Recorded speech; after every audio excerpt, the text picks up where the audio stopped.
Good. Knights and chivalry. Great. So, handsome young knight in shiny armor on a white horse.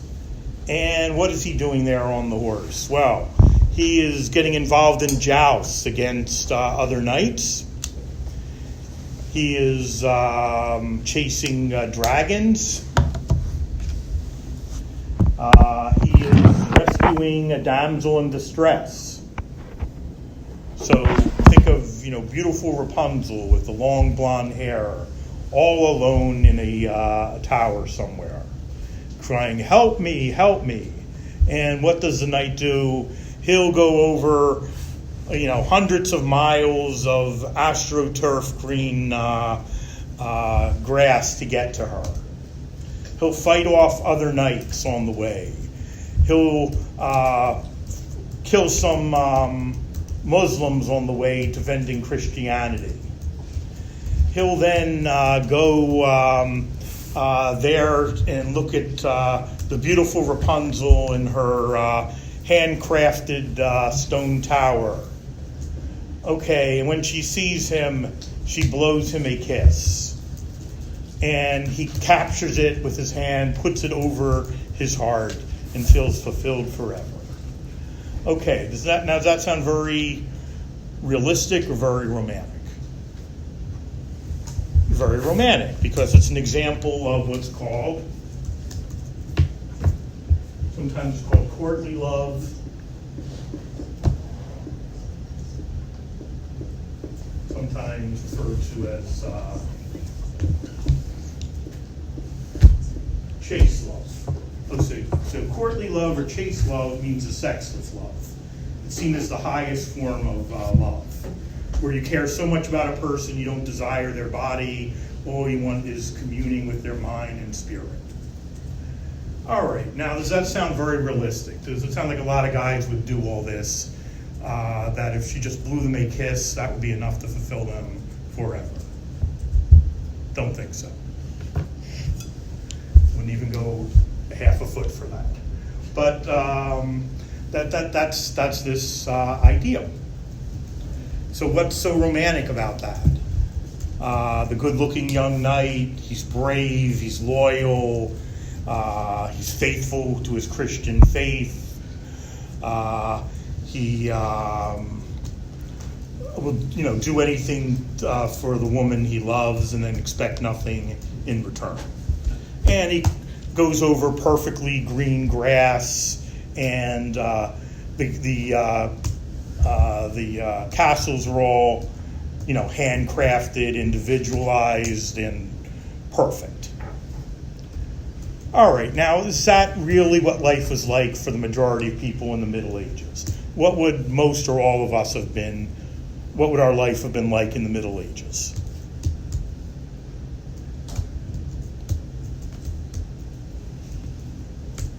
Crappy. Okay, in what way?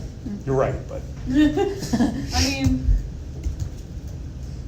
there wasn't there's these ideas of romanticism, but it's a fantasy. Yeah. Nobody lives like that. Yeah. We would have been a serf. So we would have been living like 6 people in a tent. So think how warm that would be in northern Germany or something. You'd have your animals inside with you for the same reason you wouldn't leave your, AirPods just lying around outside. Because, you're afraid somebody would take them. So they steal your animals, you have nothing else. You can't earn a living. All the work you did was to serve the lord of the manor who owned your land. So you're working all the time. He's reaping all the money from it. There's no privacy because the whole family's all there, including the barn animals there in your tent. So every sound going on in the middle of the night, everyone's going to hear. Everyone's scared to death as well. They're afraid they're not going to get into heaven. That's all they're thinking about all the time is getting into heaven and running to the church and giving the money to get a indulgence so you can still go into heaven. And then you sure hope you don't have a sinful thought on your way back. Otherwise, how are you going to explain to the priest that you didn't even make it 10 minutes to get back home and you need another indulgence. So those poor, starving, overworked peasants, does that sound very romantic? No. So it's this fantasy image of the, good-looking young knight rescuing the damsel in distress and defending Christianity. Okay, so all these are what you see here in this idea of Victorian medievalism. Those are going to be the kind of things that Scott chose, not the real Middle Ages.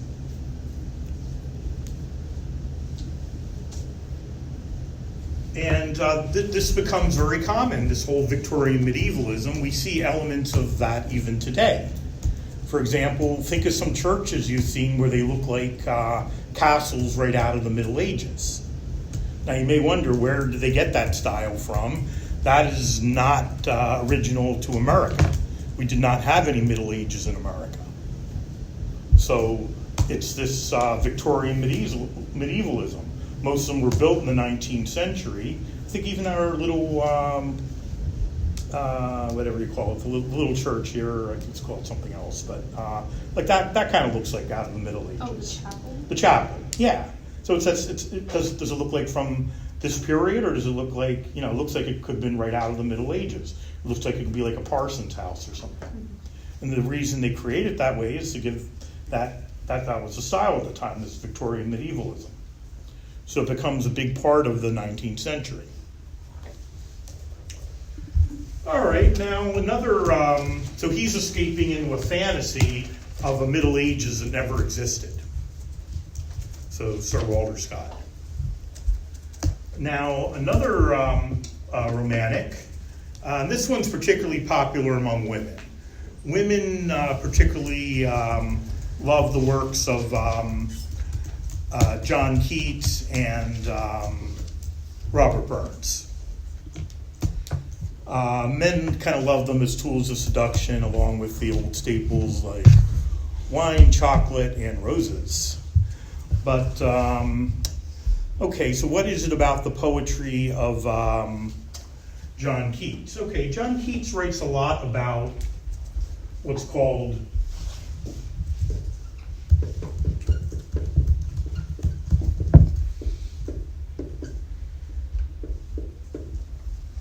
bittersweet love.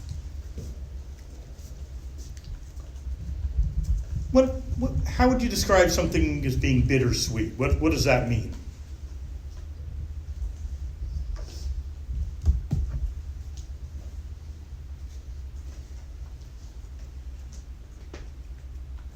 Sometimes it's good, sometimes it's bad. Okay, sometimes it's good, sometimes it's bad. Okay, that could definitely be part of it. Good. Anything else? It's happy, but not without a cause. Okay, so happy with like a downside to it. Okay. No, I mean, think of like bittersweet chocolate. How would you describe that? What's the difference between a chocolate where it says like 85% cocoa versus white chocolate?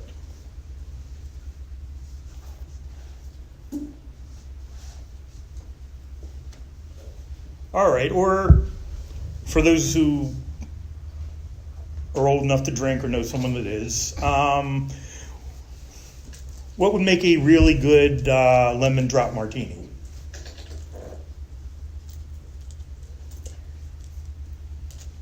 Puckers. It's really bitter, but then really sweet at the same time. Or a piece of key lime pie. A really good piece of key lime pie has a really bitter taste to it, but then suddenly really sweet. So it has a really sweet glazed graham cracker crust, but then a lot of this bitter lime juice in it. And that's it. It's pulling at you in two different directions. Or think of like a Sour Patch Kid. I admit I love those. Like one year, I remember as a Hanukkah present, I got it from my nephews. They gave me like a whole 3 pounds of them. And I remember it was a really cold winter. I was off between the semesters. So I'm there munching on them. I'm like, this is great. But that's it. It's what does it taste like? It's really bitter at first. You're like, your mouth's like puckering because it's so bitter, and then it suddenly feels like someone crammed a whole cup full of sugar in your mouth. So it's pulling at you in two different directions.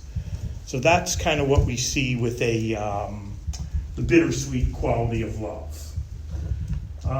Or think of any movie on the Lifetime movie network.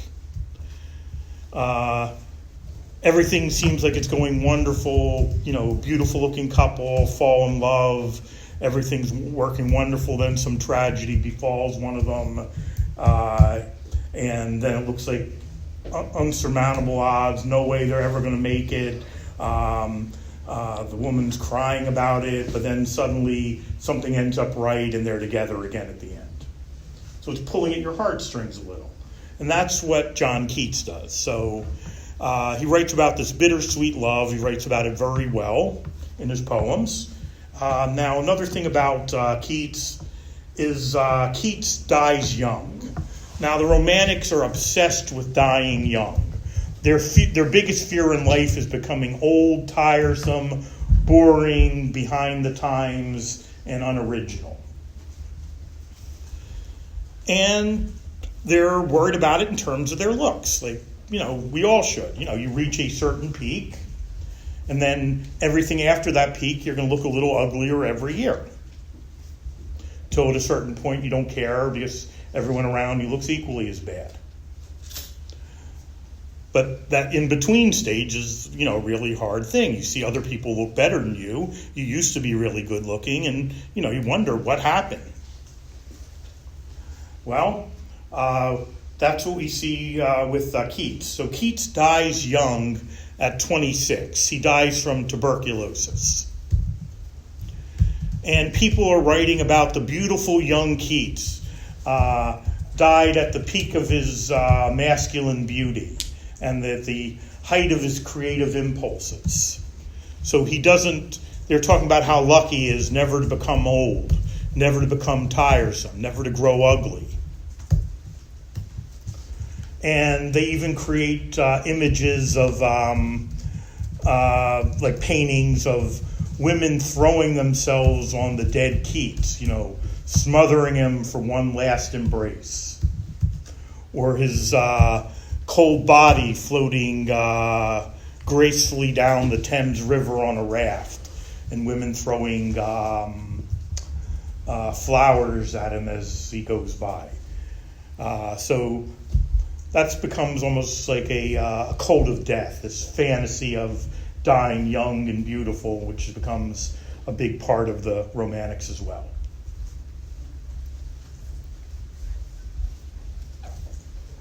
Now, once again, it's fantasy because, Keats dies of tuberculosis. How good is your body going to look after tuberculosis? Not particularly attractive, but they create this image of, just struck down at the height of his ideal masculine beauty.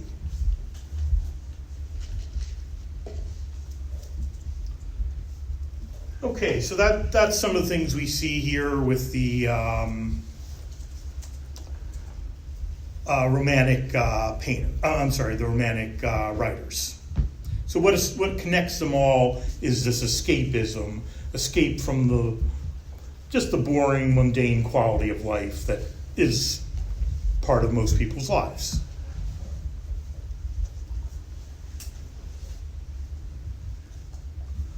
All right, so now let's start talking about Romantic. So any question about anything with the Romantic writers? All right, so now, I'm sorry. Where is Keats from? England.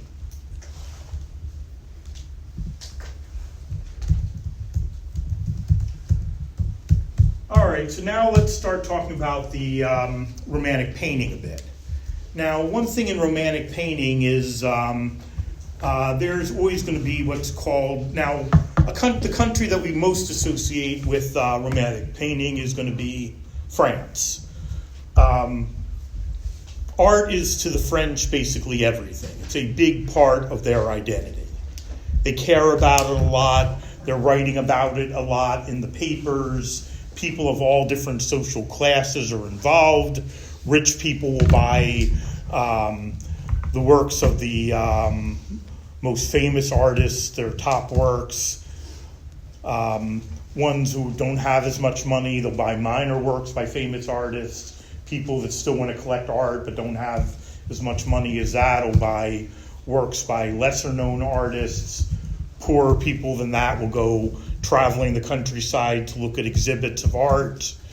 People who have even less money than that will buy books about art. So it's a big part of everybody's national identity in France. There's certain things that each country is really good at and really cares about. Now, as Americans, we're not that interested in art. So certain areas of the country a lot more than others. You're in New York City, they're going to have a much stronger interest in art than they would in Billings, Montana.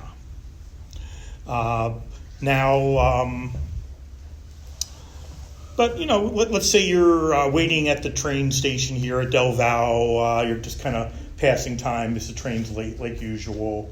So, you're talking to the person next to you. What are you likely to talk about? Just for polite conversation. Did you catch the Eagles last night? Or the Phillies? Or how many people are going to talk about art? Are you going to say, hey, did you see that new exhibit at the Philadelphia Academy of the Fine Arts? No, because you assume most people did not. It's going to be very, selective interests. But for the French, it's everything. So judging art, they have in France what are called the salons. And the salons basically are determining the standards of art, how art's going to be judged, what is considered great art. So standards and practices about art. They're the experts in the art establishment. And everyone's reading about it in the papers, what artwork became popular and why.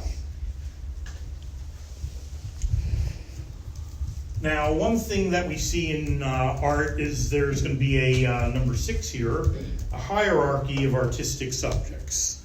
Now, the hierarchy of artistic subjects, it looks at some art as being a lot more important than other art.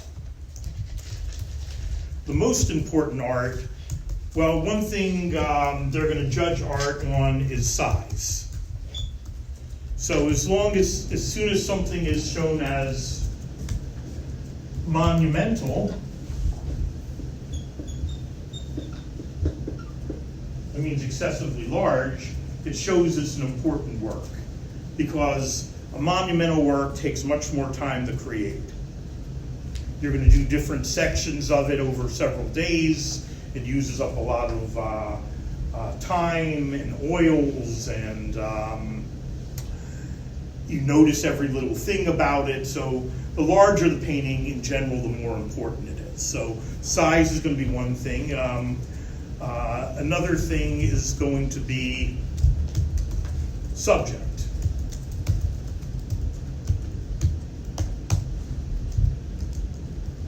Okay, now the way you refer to subjects, you call it iconography. So the iconography of a artwork is very important. What subject is it about? So certain subjects are seen as much more important than others. At the top of the hierarchy of artistic subjects, the most important subjects are going to be biblical works. So biblical is the most important. So that whole idea of closest to God again that we talked about with the First Estate. Another example of an important subject would be an historical work.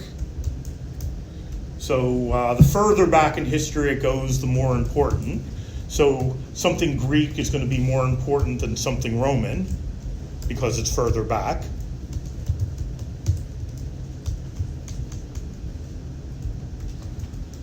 Okay, so biblical, then historical. After that, you're going to have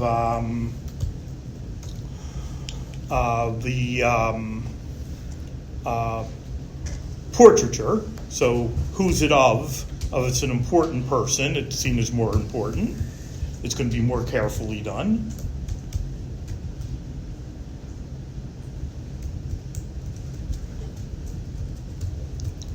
Another thing they're going to judge it, now going further back, you're going to have landscapes. So historical landscapes are going to be more important than contemporary landscapes, because the further you go back, the more important it is.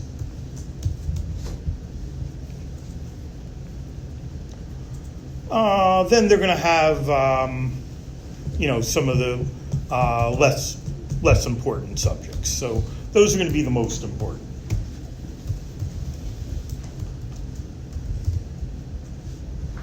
All right, so size, iconography, so subject matter. Now, another thing that's seen as very important to them is going to be the medium that it takes place in. So anything done in oil is seen as more important than anything water-based. Its oils are much harder to work with, and they're more expensive.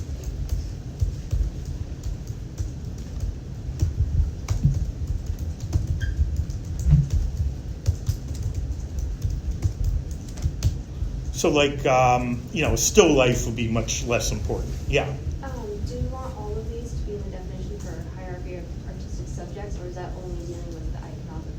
No, they're all part of the artistic Okay, subjects. just wanted to Yeah. make sure.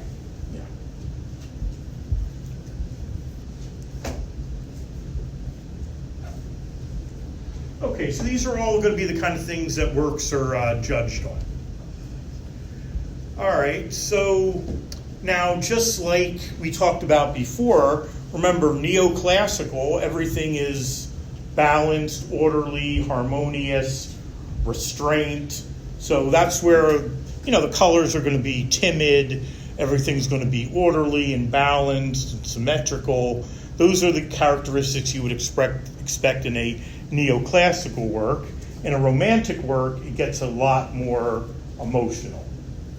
So let us compare this one subject, two different treatments of it. We're going to look at one of them done as one of the best examples of neoclassical art, and that's going to be a work by Nicolas Poussin. Poussin created this work called The Abduction of the Sabines. So we're going to look first at the Abduction of the Sabines, which is a neoclassical work, and then we're going to compare it with a romantic work on the same theme called The Rape of the Sabines by Eugene Delacroix.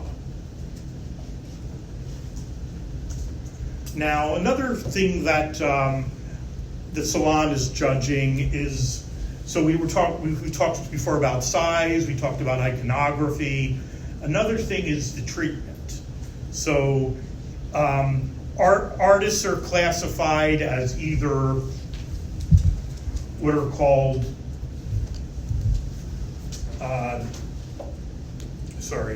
they're either called a colorist or a draftsman. And another word for a draftsman is they're also called linear painters.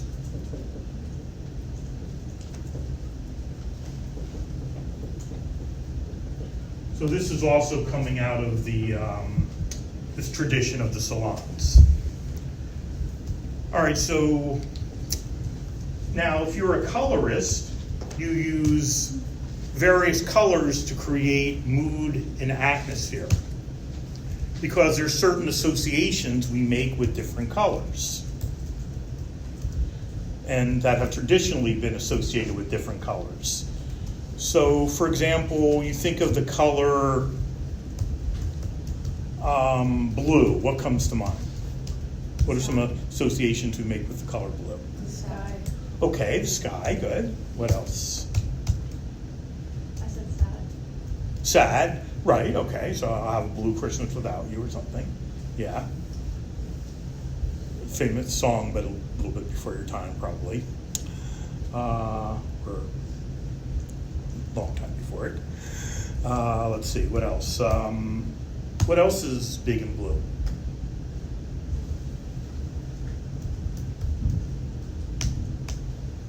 The ocean. So the sky, the ocean, and it's a calm color. What about green? What are some associations we make with green? Nature. Nature. It's a very nature-based color. Okay, so we think of grass. All right, what about red? Arts. Okay, so it's a passionate color, right? It's an exciting color. It gets your heart moving faster. Think of a fire engine, for example. We think of it with Cupid, blood.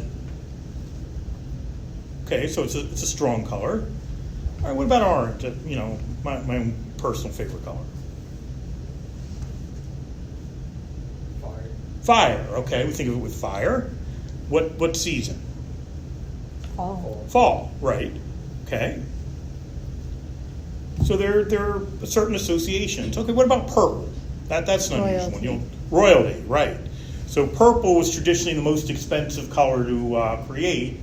It was very hard to create. You had to use special clamshells found outside of Lebanon. They kind of ground them up, and it gives that purplish hue to it. And back in the Byzantine Empire, they had used a lot of purple, that really rich purple, combined with an antique gold. So it's actually a very, rich look to it. Now, Ralph Lauren, the clothes designer, he actually, what does he call his top line? The purple label. And that's not where you're going to find the gaudy polo ponies. That's going to be where you find a subtle little thread of purple. So those in the know, wait a minute, that's a purple label item. Expensive. They're all handmade. So why is he calling it purple label? Because once again, it suggests royalty. The royal purple robes. So there's all these associations with the different colors.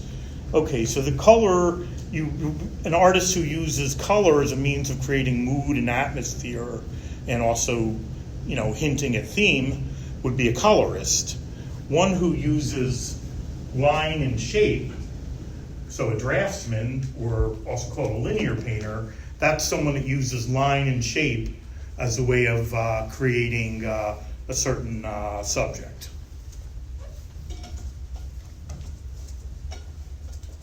Now, to be honest, it's a little artificial at this time because every work has a color and a line and shape, but it's more what you're expert at. Later on when they have non-objective art, then you can get around that, but right now, no. So these are the things that the artists are judged about. Okay, I'll actually give you a choice. I don't feel I'm always cutting the class early, so I'll if you want, we can end it with this and then just start looking at the paintings next class. But if you'd rather, we can start looking at them today. So who wants to leave now? Raise your hand. Okay. So you like when I ask these questions where I always know the answer? I mean, why I look so democratic. To be fair, I need to go find my dog. Okay, fair enough. That's all right. I want to leave myself. So.